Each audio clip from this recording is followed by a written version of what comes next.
Hola amigos, bienvenidos al primer programa del año de Inside Polk en español. Y aquí le traemos las noticias de su gobierno local. Con el comienzo del nuevo año, los líderes del condado de Polk recibieron informes recientes sobre la programación y el crecimiento de los centros de recursos comunitarios del condado.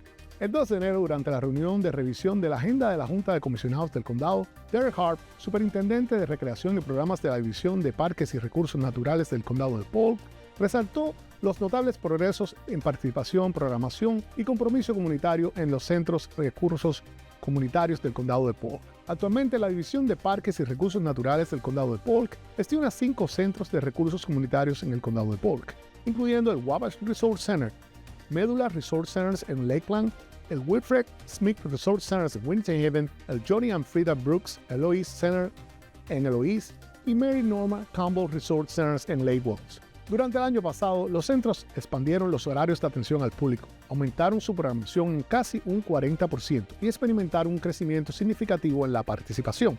La inscripción en actividades recreativas de verano se duplicó. La asistencia a las actividades extraescolares aumentó casi un 50% y también se incrementó la participación en programas para personas con necesidades especiales.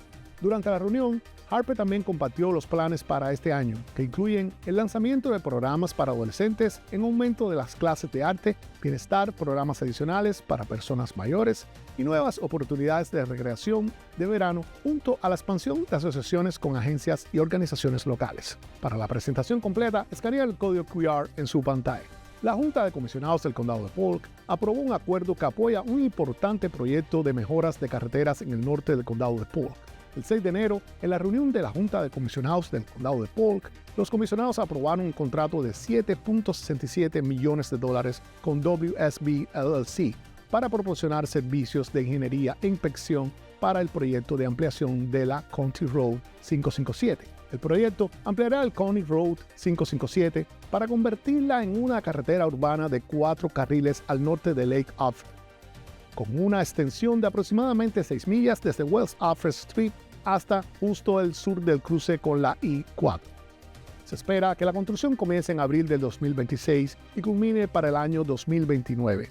WSC LLC estará a cargo de la administración de contratos, las inspecciones, la evaluación de materiales, la coordinación con los servicios públicos y el control de la calidad una vez que la construcción comience. La construcción del edificio Lawrence W. Crowe Jr. Sellyport en Bartow ha culminado de manera oficial. El 5 de enero concluyó la construcción del edificio Lawrence W. Crowe Jr. Sellyport. El nuevo edificio reemplazó al edificio anterior en la propiedad, luego de que 2 estudios de evaluación de su estado realizados por firmas de arquitectura independientes llegaran a la conclusión que la instalación había llegado al término de su vida útil. Las instalaciones serán utilizadas para la oficina del sheriff del condado de Polk para transportar a los prisioneros del juzgado, y ahora que Sellyport está completado, se comenzará la demolición de la porción restante del edificio de la propiedad, que habilita un espacio abierto para futuros proyectos de desarrollo. El martes 6 de enero, la Junta de Comisionados del Condado de Polk llevó a cabo una audiencia pública sobre la apelación relacionada con un proyecto de desarrollo residencial propuesto en la zona no incorporada del Condado de Polk. Los comisionados consideraron una apelación de novo de la aprobación del proyecto de desarrollo planificado Highlands Club por parte de la Comisión de Planificación del Condado de Polk, lo cual permitirá la construcción de 747 viviendas residenciales en aproximadamente 300 acres del noreste de Bartow. El 5 de noviembre, y después de la votación de la Comisión de Planificación, un propietario de la zona presentó una apelación luego de escuchar 9 comentarios del público y revisar la solicitud. La Junta votó 3-2 a favor de aprobar el proyecto de desarrollo previsto. Escanear el código QR en su pantalla para ver la audiencia pública. Y antes de terminar, por favor, denle like para más notificaciones y suscríbase a nuestro canal. Es todo por hoy.